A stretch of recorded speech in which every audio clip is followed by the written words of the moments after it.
ನಮಸ್ಕಾರ. ಸಂಕಲ್ಪ ಸಿದ್ಧಿ ವಿಶೇಷ ಕಾರ್ಯಕ್ರಮಕ್ಕೆ ತಮ್ಮೆಲ್ಲರಿಗೂ ಆತ್ಮೀಯ ಸ್ವಾಗತ ಹೇಳ್ತಾ ಇರೋದು ನಾನು ಅನುಷಾ. ಮನುಷ್ಯ ಅಂದಮೇಲೆ ಹಲವಾರು ರೀತಿಯಾಗಿರುವಂತಹ ಸಮಸ್ಯೆಗಳಿಗೆ, ತೊಂದರೆಗಳಿಗೆ ಒಳಗಾಗಿರ್ತಾರೆ.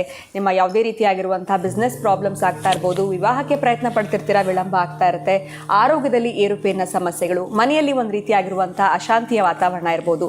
ಈ ಎಲ್ಲ ಒಂದು ತೊಂದರೆಗಳಿಂದ ನೀವು ಆದಷ್ಟು ಬೇಗ ಹೊರಗಡೆ ಬರಬೇಕು ಅಂತಂದರೆ ಇವತ್ತೇ ನೀವು ಅಕ್ಷಯ ವೃಕ್ಷವನ್ನು ಬರ್ಮಾಡ್ಕೊಳ್ಬೇಕಾಗತ್ತೆ.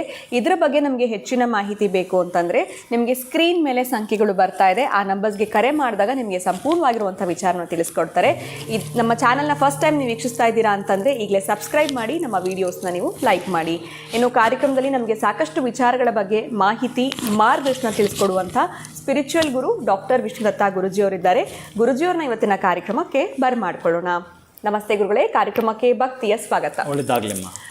ಗುರುಗಳೇ, ಮನುಷ್ಯನಿಗೆ ಈ ಸಂಪತ್ತು, ಆಸ್ತಿ, ಹಣ, ಐಶ್ವರ್ಯ ಪ್ರತಿಯೊಂದು ಕೂಡ ಅವಶ್ಯಕತೆ ಇದ್ದೇ ಇರುತ್ತೆ ಜೀವನದ ಅವಧಿಯಲ್ಲಿ ಅಂತ ಹೇಳ್ಬೋದು. ಆದರೆ ಈ ಸಂಪತ್ತನ್ನ ನಾವು ಆಕರ್ಷಣೆ ಮಾಡ್ಕೊಳ್ಬೇಕು ಅಥವಾ ಪಡ್ಕೊಳ್ಬೇಕು ಅಂತಂದರೆ ಯಾವುದಾದ್ರೂ ಒಂದು ತಂತ್ರವನ್ನು ತಿಳಿಸಬಹುದಾ ವೀಕ್ಷಕರಿಗೆ? ನಾನು ತಾಂತ್ರಿಕ ಇಲ್ಲಿ. ಓಂ ವಿಶ್ವಸ್ಮೈ ನಮಃ. ಪ್ರೀತಿಯ ಬಂಧುಗಳೇ, ಈ ತಂತ್ರ ಆಮೇಲೆ ನಮಗೆ ಗೊತ್ತಿರೋಂಥವೇ ಇರ್ತವೆ. ಎಷ್ಟು ಅಂತಂದರೆ ಒಂದು ಅದ್ಭುತವಾದ ಮಿರಾಕಲ್ ಮಾಡ್ತವೆ, ಗೊತ್ತೇ ಇರಲ್ಲ, ಆಶ್ಚರ್ಯ ಆಗ್ತವೆ. ಅದನ್ನು ಕೆಲವರು ದಶಾಭುಕ್ತಿ ಕ್ಲೋಸ್ ಆಗಿ ಇನ್ನೊಂದು ಅಂತರ್ಭುಕ್ತಿ ಪ್ರವೇಶವಾಗಿರುತ್ತೆ. ಬಹುಶಃ ಜಾತಕದ ಪ್ರಕಾರ ಅವ್ರಿಗೆ ಗೊತ್ತಿರಲ್ಲ. ಬಹುಶಃ ಗೊತ್ತಿದ್ದರೂ ಅದು ಆಪೋಸಿಟ್ ನಡೀತಿದ್ರೆ ಕೆಲಸವೇ ನಡೆಯಲ್ಲ. ಅಥವಾ ಅದೇ ಭುಕ್ತಿ ಅದೇ ದಶೆ ನಡೀತಾ ಇದ್ದರೆ ಎಂತ ಇಲ್ಲ, ಸ್ತಬ್ಧ. ಒಟ್ಟಾರೆ ಇಂಥ ಸಂದರ್ಭದಲ್ಲಿ ಏನೋ ಹೇಳ್ತಾರಲ್ಲ, ಅತ್ಯಂತ ಕೆಟ್ಟ ಸಂದರ್ಭದಲ್ಲಿ, ತುಂಬ ದುಃಖದ ಸ್ಥಿತಿ, ತುಂಬ ಹೀನಾಯದ ಸ್ಥಿತಿ, ತುಂಬ ನೋವಿನ ಸ್ಥಿತಿಯಲ್ಲಿ ನಮ್ಮನ್ನು ಯಾರು ಕೈ ಬಿಡುತ್ತಾರೋ, ಅದೇ ಸಂದರ್ಭದಲ್ಲಿ ನಮ್ಮನ್ನು ಯಾರು ಕೈ ಹಿಡಿತಾರೋ, ಇವಿಬ್ಬರು ನಾವು ಚೆನ್ನಾಗಿ ನೆನ್ಪಿಟ್ಕೋಬೇಕಂತೆ. ಮರಿಬಾರ್ದು, ಯಾವತ್ತು ಮರಿಬಾರ್ದು ಅಂತ. ಆದರೆ ಈ ಯಾವಾಗಲೂ ಕೂಡ ಯಾವ ಜೀವಂಚ ಕಾಲವೂ ಕೂಡ ನಮಗೆ ಸ್ನೇಹಿತರು, ಅಪರಿಚಿತರು, ಪರಿಚಿತರ ಥರ ಬರ್ತಾನೆ ಇರ್ತಾರೆ. ಆದರೆ ಇಂತಹ ಸಂದರ್ಭದಲ್ಲಿ ಗೊತ್ತಾಗುತ್ತೆ ಇವನೆಂಥ ಸ್ನೇಹಿತ ಅಂತ. ಹೆಲ್ಪ್ ಆಗುತ್ತಾ ಇಲ್ವಾ, ಇವರಿಂದ ಸಹಾಯ ಪಡ್ಕೊಳ್ಬೋದು. ಅದು ಈಗ ಹೇಳೋ ತಂತ್ರ ಹಾಗೆ ಹೆಲ್ಪ್ ಆಗುತ್ತೆ. ಸಾಮಾನ್ಯವಾಗಿ ಹಾಗೆ ಅವರನ್ನು ಮಾಡ್ತಾರಂತಂದ್ರೆ ಅಷ್ಟು ಅದ್ಭುತವಾಗಿ ಅವ್ರನ್ನ ಸೆಳೆತ ಮಾಡಿಬಿಡುತ್ತೆ. ಬಹುಶಃ ಈಗ ನಾನು ಹೇಳಿದ ಪದ್ಧತಿನ ಕೇಳಿಸ್ಕೊಂಡು ಜಸ್ಟ್ ನಾನು ಅದೇ ಕೆಲಸಕ್ಕೆ ಹೋಗಿದ್ದನ್ನು ತರ್ತೀನಿ, ಬೇರೆ ಇನ್ನೇನೇನೇನೋ ಮನಸ್ಸಲ್ಲಿ ಇಟ್ಕೊಂಡು ಹೋಗೋದಲ್ಲ. ಅದು ಪರ್ಸೆಂಟೇಜ್. ಈಗ ಹೊರಗಡೆ ಹೋಗಿರ್ತಾರೆ, ಅಥವಾ ನಾಳೆ ಮಾಡೋಣ, ನಾಳೆದು ಮಾಡೋಣ, ಇನ್ಯಾವುದೋ ಕೆಲಸ ಮಾಡ್ಕೊಂಡು ಬಂದಾಗ ಮಾಡೋದು ಬೇರೆ ಇರುತ್ತೆ. ಆದರೆ ಒರಿಜಿನಲ್ಲಾಗಿ ಈ ಸಂಪತ್ತು ಕೈ ಹಿಡಿತಕ್ಕಂಥ ಒಂದು ತಂತ್ರ ಏನು ಅಂತಂದರೆ, ಮನೆಗೆ ಹೂ ಬಿಡತಕ್ಕಂತಹ 2 ಗಿಡಗಳು, ಹೂ ಬಿಟ್ಟಿರಬೇಕು, ಅಲ್ಲಿಂದಲೇ ನೀವು ನರ್ಸರಿಯನ್ನು ತರಬೇಕಾದ್ರೆ 2 ಹೂವಿನ ಗಿಡಗಳು ಮನೇಲಿ ಇದ್ದರೂ ಕೂಡ ನೀವು ತರತಕ್ಕಂಥದ್ದು ಹೇಗೆಂದ್ರೆ ಕೇಳಿಸ್ಕೊಂಡು ಇದನ್ನು ತರ್ತೀವಿ ಅಂತಂದ್ರೆ ಕೈ ಹಿಡಿದು ಬಿಡುತ್ತೆ. ಚೆನ್ನಾಗಿ ನೆನ್ಪಿಟ್ಕೊಳ್ಳಿ, ತಂತ್ರ ಬಹಳ ಅದ್ಭುತ.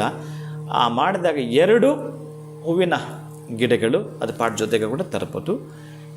2 ಒಣಕೊಬ್ಬರಿ, ಅದು ಹಾಗೆ ಕಟ್ ಮಾಡಬಾರ್ದು, ಹಾಗಾಗಿ ಸಿಗುತ್ತೆ ನಿಮಗೆ ಫುಲ್, ಹಾಗೆ ಸಿಗುತ್ತೆ, ಪೂರ್ಣ ಪ್ರಮಾಣದಲ್ಲಿ ಇರುತ್ತೆ. ಅದು 2 ತರತಕ್ಕಂತಹದ್ದು. ಇನ್ನು ಕ್ಯಾಂಡಲ್, 2 ಕ್ಯಾಂಡಲ್, ಒಟ್ಟಾರೆ ಅದೆರಡು ಇದೆರಡು ಕ್ಯಾಂಡಲ್ ತಂದು, ಈ 3 ಈ ಬಿದಿರು ಬುಟ್ಟಿ ಸಿಕ್ಕಿದ್ರೆ ಭಾಳ ಒಳ್ಳೆಯದು. ಆ ಬಿದಿರು ಬುಟ್ಟಿಯಲ್ಲಿ ಹಾಕ್ಕೊಳ್ತಾ ಅದರ ಜೊತೆಯಲ್ಲಿ ಪುಷ್ಪಗಳನ್ನು ಹಾಕ್ಕೊಳ್ತಾ ಮನೆಯನ್ನು ಪ್ರವೇಶ ಮಾಡಬೇಕು, ಮುಖ್ಯ ದ್ವಾರ ಪ್ರವೇಶ ಮಾಡಬೇಕು. ಅದು ಬೆಳಗ್ಗೇನೋ ಸಂಜೆನೋ ಮಧ್ಯಾಹ್ನ ಯಾವಾಗ ಸಿಗುತ್ತೆ ಅವಾಗ. ನಿಮಗೆ ಬಿದಿರು ಬುಟ್ಟಿ ಇಲ್ಲ ಗುರುಗಳಂದರೆ ಆಲ್ಟ್ರ್ ಮಾಡ್ಕೊಳ್ಳಿ, ಬೇರೆ ಯಾವುದೋ ಸ್ಟೀಲೋ, ಹಿತ್ತಾಳೆಯೋ, ಸಿಲ್ವರ್ ಮತ್ತೊಂದು ಯಾವುದಾದ್ರೂ ಮಾಡ್ಕೊಳ್ಳಿ, ಒಂದು 12% ಕಡಿಮೆ ಆಗುತ್ತೆ ಅಷ್ಟೇ. ಬಟ್ ಇದನ್ನು ಮಾಡ್ಕೊಂಡು ನೀವು ಒಳಗೆ ಪ್ರವೇಶ ಮಾಡ್ತೀನಿ ಅಂತಂದರೆ ವಿಶೇಷವಾಗಿರುತ್ತೆ. ಎಲ್ಲ ತೆಗೆದುಕೊಂಡಾಗ ದೇವ್ರ ಮನೆಯಲ್ಲಿ ಇಡಿ. ನಮಗೆ ದೇವ್ರ ಮನೆ ಚಿಕ್ಕದ ಗುರುಳೆ ಇಡೋಕ್ಕಾಗಲ್ಲ, ಒಟ್ಟಾರೆ ಎಲ್ಲೋ ನಿಮ್ಮ ಮನೆ ಒಳಗಡೆ ಒಯ್ಯಬೇಕು. 3 ತಾಸು ಅದನ್ನು ಸಂಪೂರ್ಣವಾಗಿ ಮನೆ ಇರುತ್ತೆ. 3 ತಾಸು ಇದ್ದ ಮೇಲೆ ನೀವು ಏನೇನು ಸಂಪತ್ತು ಬೇಕೋ ಎಲ್ಲ ಮನಸ್ಸಿಗೆ ಹಾಕ್ಕೋಬೇಕು. 3 ತಾಸು ಕರೆಕ್ಟಾಗಿ, ಈಗ ಫಾರ್ ಎಕ್ಸಾಂಪಲ್ ಸಾಯಂಕಾಲ 6 ಗಂಟೆಗೆ ತಂದಿರ ಅಂದ್ಕೊಳ್ಳೋಣ, ರಾತ್ರಿ 9 ಗಂಟೆ ತನಕ ನಿಮ್ಮದು ಮನಸ್ಸಲ್ಲಿ ಏನೇನು ಬೇಕೋ ಅದು 3 ಜನ ಅತಿಥಿಗಳು. ಆ 3 ಜನಕ್ಕೂ ನೀವು ಹೇಳಬೇಕಾದ್ರೆ ಹಾಗಿರ್ತವೆ. ಒಂದು ಕ್ಯಾಂಡಲ್ ಇದೆಯಲ್ಲ, ಅದು ನಷ್ಟವನ್ನು ಸುಡುವಂಥದ್ದು. ಬಹಳ ನಷ್ಟವನ್ನು ಸುಡ್ತಕ್ಕಂತಹದ್ದು. ಇನ್ನು ಒಣ ಕೊಬ್ಬರಿ ಇದೆಯಲ್ಲ, ಅದ್ಭುತವಾದ, ಮಹಾಲಕ್ಷ್ಮಿಗೆ ಅತ್ಯಂತ ಪ್ರೀತಿ. ನೀವು ನೋಡಿರ್ಬೋದು ಈ ಮದುವೆಗಳಲ್ಲೆಲ್ಲ ಕೂಡ ಇಡ್ತಾರೆ, ಅದನ್ನು ಡಿಸೈನ್ ಮಾಡಿಲ್ಲ ಇಡ್ತಾರೆ, ಮಹಾಲಕ್ಷ್ಮಿ ಕೆತ್ತನೆ ಮಾಡ್ತಾರೆ, ಏನೇನೋ ಮಾಡ್ತಾರೆ. ಯಾಕಂದ್ರೆ ಇದಕ್ಕೆಲ್ಲ ನಾನು ಲಿಂಕ್ ಇದೆ. ಆ ಒಂದು ಒಣ ಕೊಬ್ಬರಿಯನ್ನು ಪ್ಲಸ್ ಈ ಹೂವಿನ ಗಿಡಗಳನ್ನು ಅದಕ್ಕೆ ಒಂದು ತಟ್ಟೆಲಿ ಇಟ್ಬಿಟ್ಟಿದ್ದೀರಿ. ಬಹುಶಃ ಮನೆಯಲ್ಲಿ ಏನೋ ಅಂತ ಕೇಳ್ತಾರೆ, ಏನೋ ಸಬು ಹೇಳ್ತಾ ನೀವು ಒಟ್ಟಾರೆ 3 ತಾಸು ಆದಮೇಲೆ ಈ ಗಿಡಗಳನ್ನು ಹೊರಗಿಡಬೇಕು.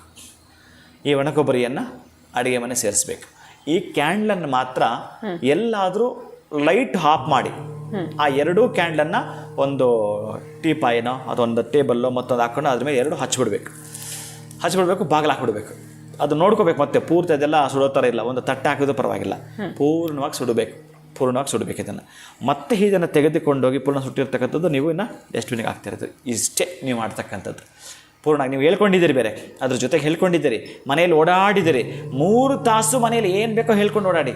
ನನಗೆ ನನ್ನ ಮಗಳಿಗೆ ಮದುವೆ ಆಗಬೇಕು, ನನ್ನ ಮಗನಿಗೆ ವಿದೇಶ ಪ್ರಯಾಣದಲ್ಲಿ ಜಾಬ್ ಬೇಕು, ನಾನು ಒಂದು ಜಾಗವನ್ನು ತೆಗೆದುಕೊಳ್ತಾ ಇದ್ದೀನಿ, ಒಂದು ಮನೆಯನ್ನು ಕಟ್ತಾ ಇದ್ದೀನಿ, ನನಗೆ ಯಾರೋ ಕೊಡಬೇಕಾದ ಹಣ ಬರಬೇಕು, ನನಗೆ ಸಂಪತ್ತು ಬರಬೇಕು, ನಾನು ಈ ರೀತಿ ವಿಜಯಶಾಲಿ ಆಗಬೇಕು, ಇನ್ನು ನನಗೆ ಆರೋಗ್ಯದ ಸಂಪತ್ತು ಬೇಕು, ಎಂತಹ ಸಂಪತ್ತು ಬೇಕೋ ಮೌನವಾಗಿ ನಿಮಗೆ ನೀವೇ ಮಾತಾಡ್ಕೊಳ್ತಿದ್ದೀರಿ.